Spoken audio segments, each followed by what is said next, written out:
Henri, un Canadien à l'œil percé.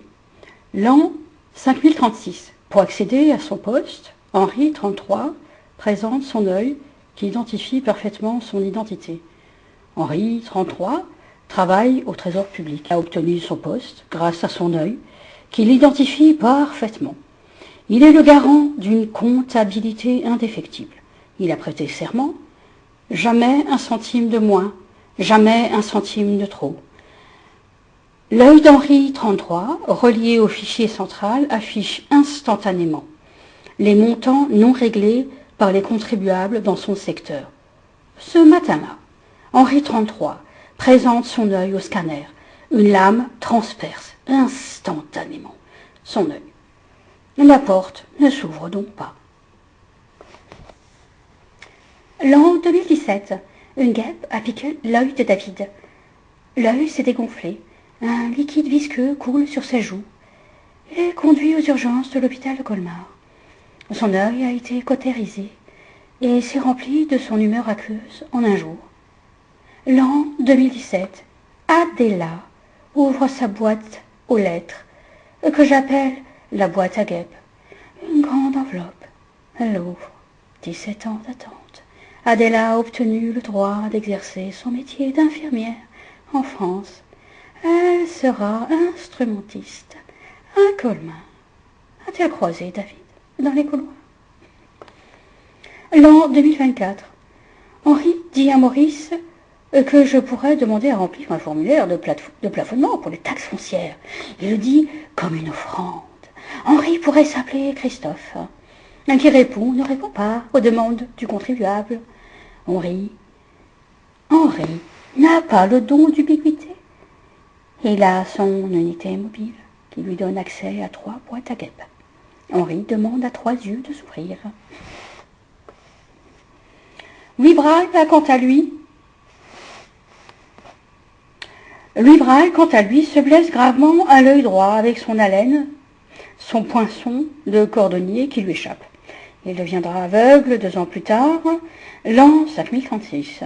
Une machine peut enfin scanner instantanément les lignes de relief linéaire de Louis Braille, les doigts des aveugles n'étant pas équipés de lecteurs sensoriels adaptés. Une demande avait été déposée au Technopole Sophia Antipolis, on ne sait plus quand. C'est ce qu'on appelle la donnée évidente, occultée par tous. Ou le point aveugle.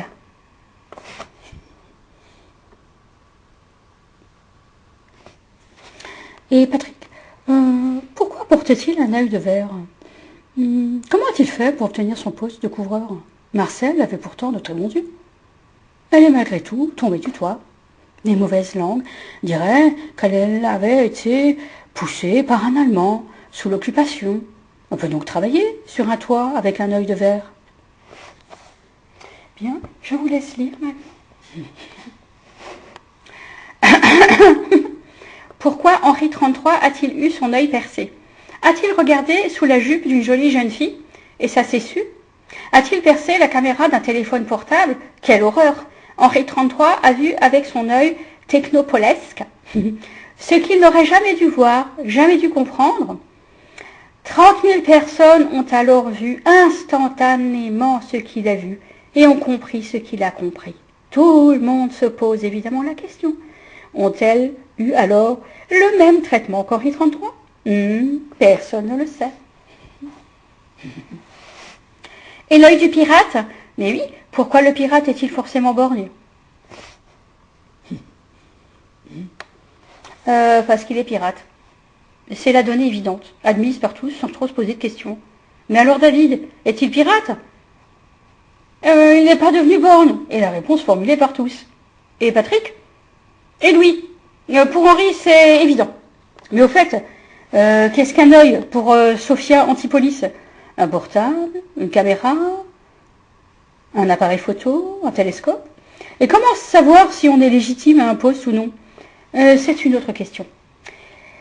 Et la réponse formulée par tous. À Sophia Antipolis, pourriez-vous prévoir pour le contribuable et les usagers d'autres services un système d'identification des fonctionnaires et médecins qui occupent le poste qu'ils occupent? On scannerait et on aurait instantanément la réponse. Légitime, pas légitime. Merci.